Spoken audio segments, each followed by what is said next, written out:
In order to get paid more, you need to focus on a niche. Find what you do best, focus on one type of service that you enjoy, and do it well. Here's a quick example. Say I was looking for someone to design a logo and I came across two online portfolios. Let's call them something creative like Graphic Designer A and Graphic Designer B. By looking at Graphic Designer A's website, I could see that they do logo design, web design, posters, SEO, videos, editing, copywriting, and a ton of other stuff. Not only do they provide all of these services, but their quote is also pretty cheap.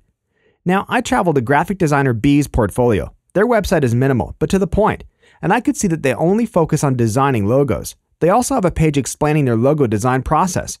For example, they spend 2 days on research, 3 days on sketching and brainstorming, 4 days on rendering, and 2 days on tweaking the final logo.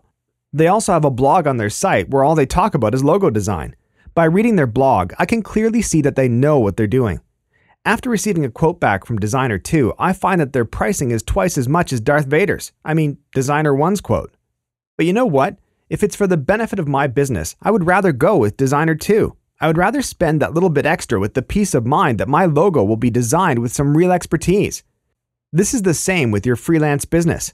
By focusing on one thing and doing it right, not only will you be able to charge a premium for your services and products, but clients will be more than happy to pay you that extra since you've shown that you're a specialist and that you know what you're doing.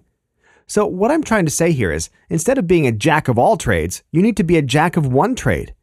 Also, just because you're a graphic designer doesn't mean you're limited to just designing logos. There are literally tons of fields you could specialize in, but here are a few.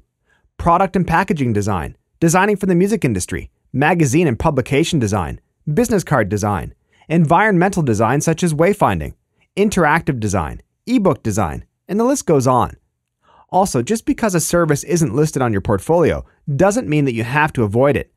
Once Designer 2 is finished with my logo, and then they decide to upsell me their brand identity package, I'd say, hell yeah, man.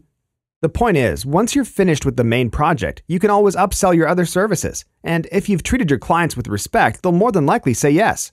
So just to summarize, focus on one thing you love and do it right. The money will slowly but surely follow.